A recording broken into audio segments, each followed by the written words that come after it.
네, 안녕하세요. 저는 이데테크 데이터랩스의 박병훈이라고 합니다. 반갑습니다. 오늘은 지난 품질 경영 학회 때 발표했던 내용을 소개해드리고자 합니다. 이번 발표에서는 MMPDS 기반 필요수명 모델 개발과 적용 방법에 대해서 설명드리겠습니다. 먼저 이런 모델이 왜 필요한지부터 말씀드려보겠습니다. 우리 날아다니는 항공 부품은 미국 FAA 그리고 유럽의 EASA와 같은 기관의 인증이 필수입니다.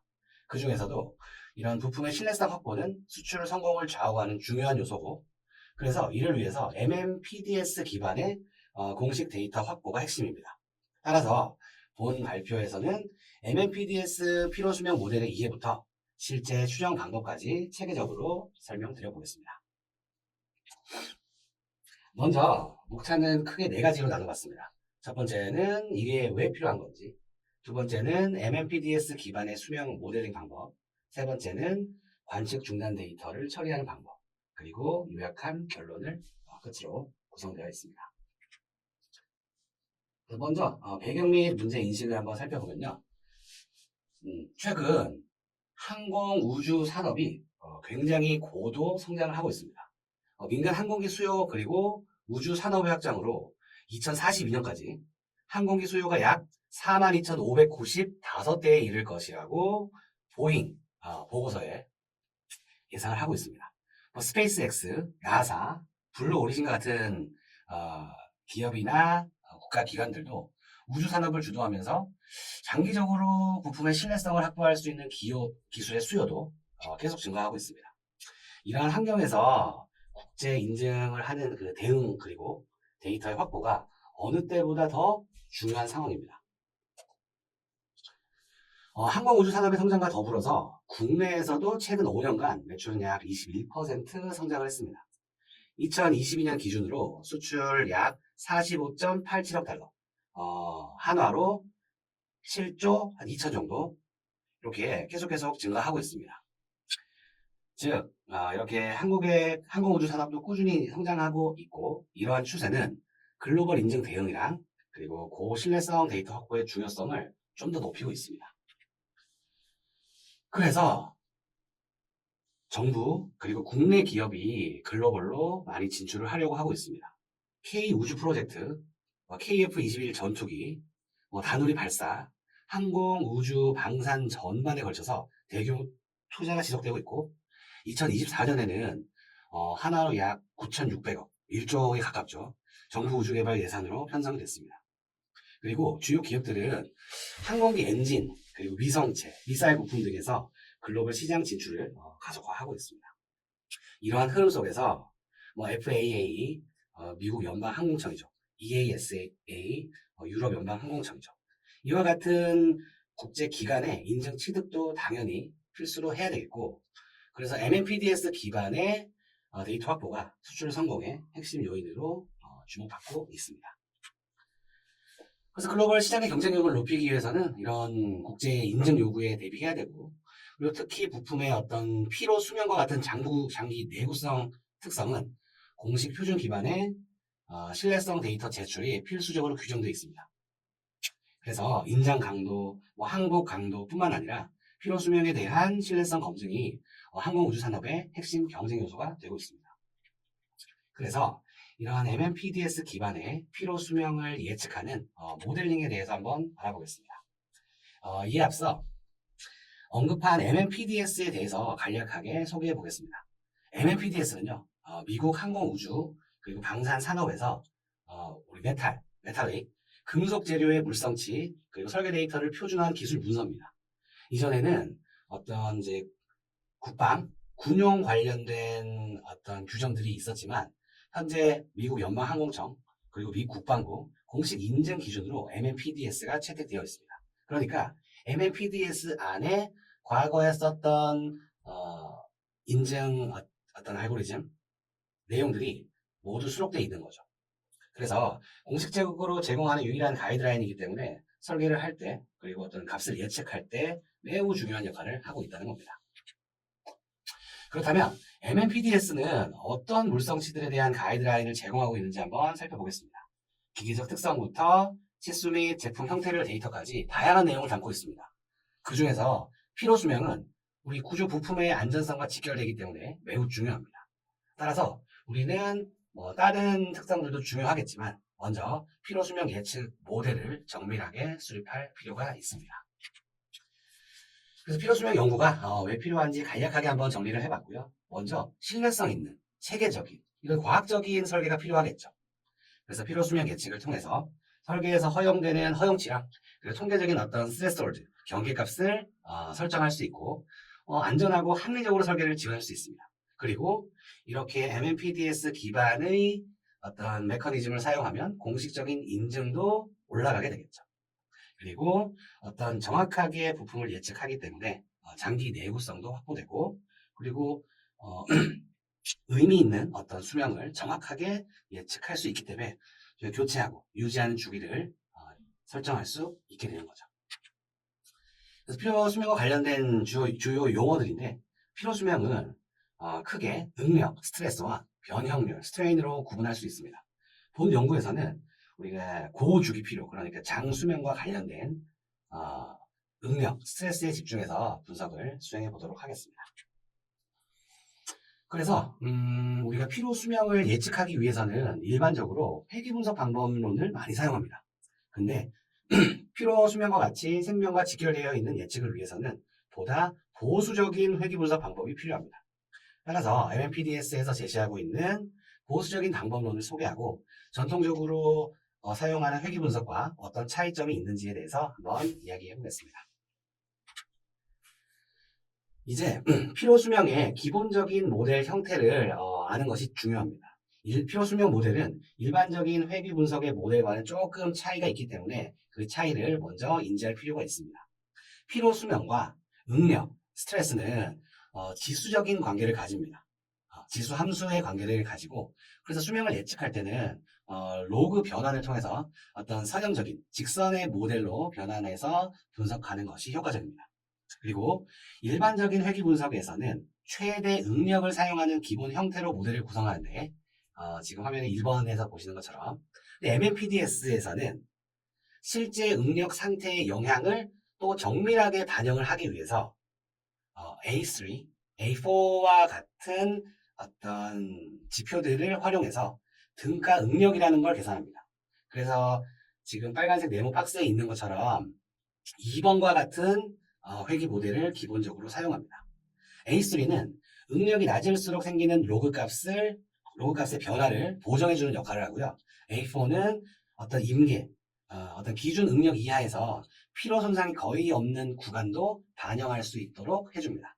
그래서 결론적으로 MMPDS 모델은 보다 정밀하고 보수적인 수명의 예측을 위한 구조로 설계되어 있다라고 생각을 해주시면 될 것 같습니다. 데이터는 가상으로 30개의 시험 자료로 구성했고요. 응력 정보를 이용해서 피로 수명 모델을 추정하도록 개발했습니다. 그래서 이번에 아까 말씀드린 것처럼 등가 응력, 이퀴밸런트 스트레스에 대해서 한번 말씀드려 보겠습니다.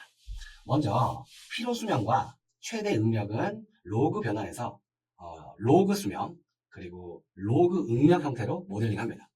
그래서 등가 응력은 화면에서 보시는 것처럼 MMPDS 기준으로 계산하는 방법이 기재되어 있습니다. 그래서 이 A3와 A4의 값을 산출하는 것이 필요합니다. MMPDS 기반으로 A3와 A4의 값을 설정을 하고 일반적인 회귀 모델을 적합을 할 수 있습니다. 이런 절차를 통해서 보다 정밀하고 보수적으로 피로 수명 예측 모델이 완성이 됩니다. 그래서 피로 수명 모델을 개발하는 절차는 초기 모델 적합부터 나중에 관측 중단 데이터 처리하는 것까지 절차가 이루어집니다.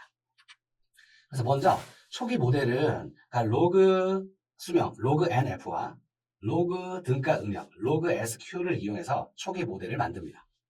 그래서 선형 최적화 방법을 통해서 A3는 0.35, A4는 0으로 산출해서 이 값을 고정해서 분석을 해봤더니 절편에 해당하는 A1은 18.14, 기울기에 해당하는 A2는 마이너스 7.222가 나와서 오른쪽에 있는 그림처럼 모형이 구성이 됐습니다.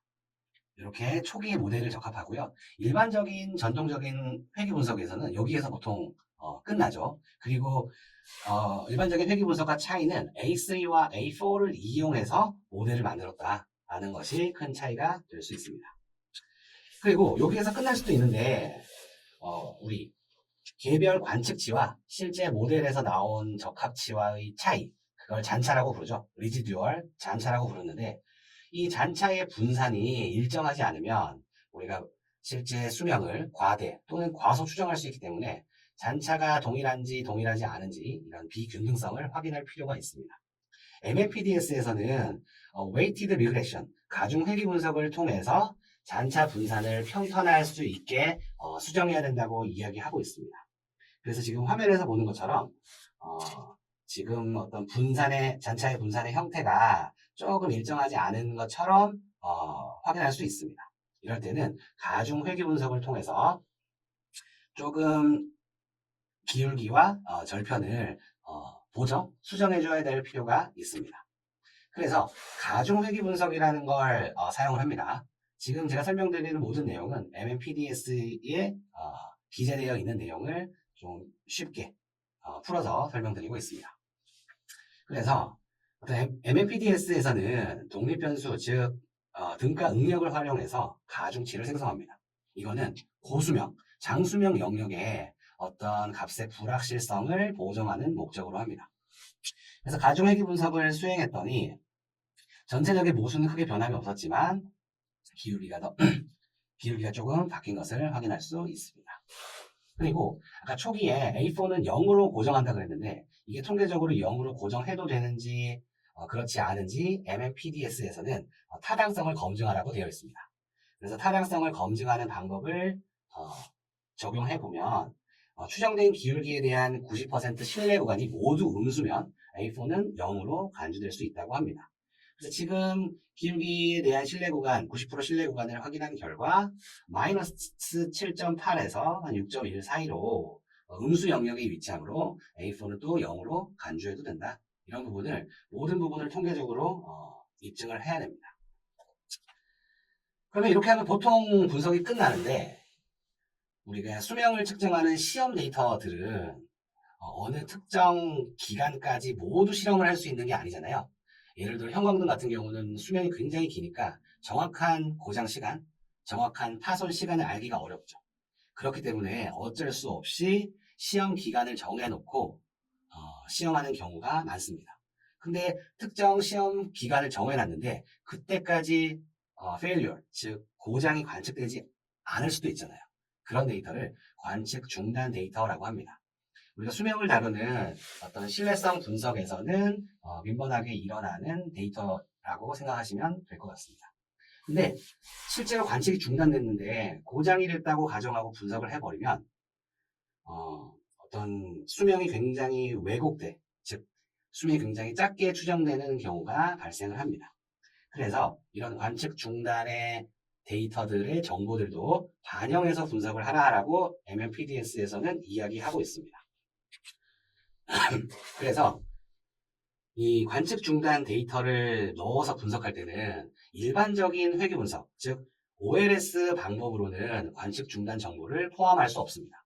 이러한 경우는 OLS, 최소 제고법이 아니라 최도 우도법이라는 방법을 사용해야만 관측 중단 정보를 회귀 모델에 포함시켜서 분석할 수 있습니다.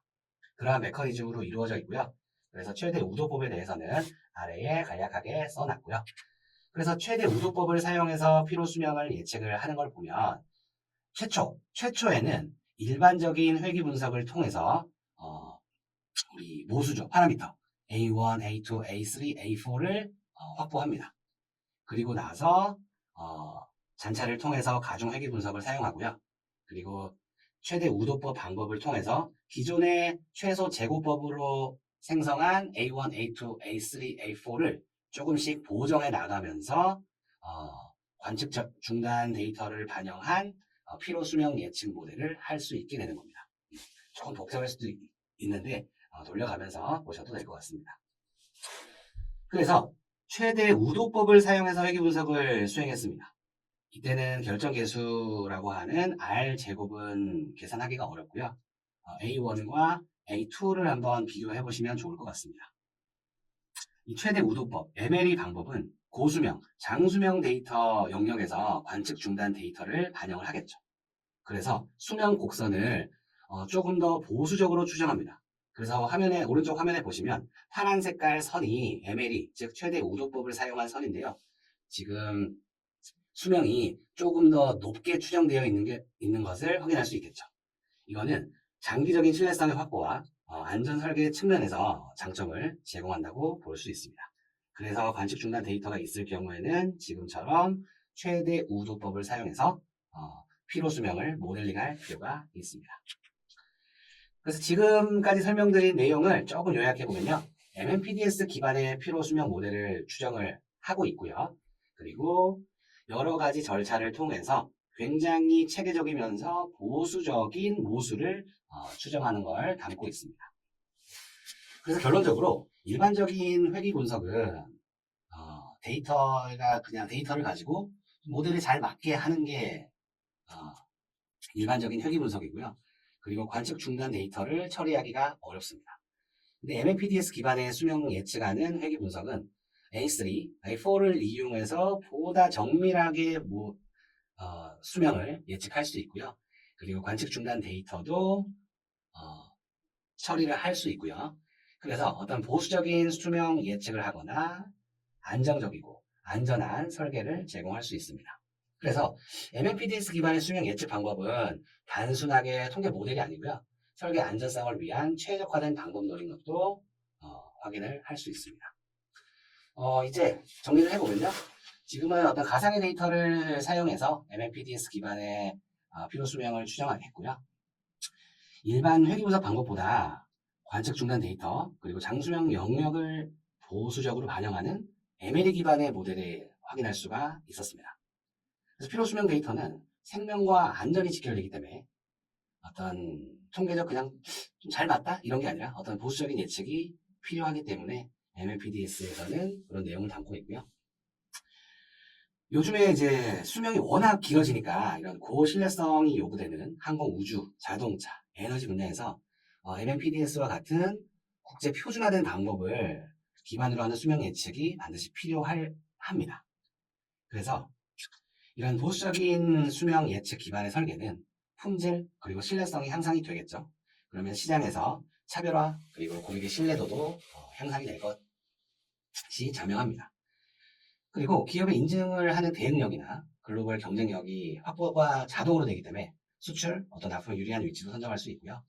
그리고 항공, 그리고 수명은 생명과 직결된 값을 예측을 하는 것이기 때문에 보수성, 그리고 체계성을 갖춘 지표의 산출이 반드시 필요하고요. 이는 타협할 수 없는 필수 요소라고 생각을 합니다. 이렇게 해서 MMPDS 기반의 피로수명 모델을 예측하고 일반적인 회귀 분석과 어떤 차이가 있는지에 대해서 한번 이야기 나눠봤습니다. 다음 시간에는 또 좋은 주제로 찾아뵙도록 하겠습니다. 수고 많으셨습니다. 감사합니다.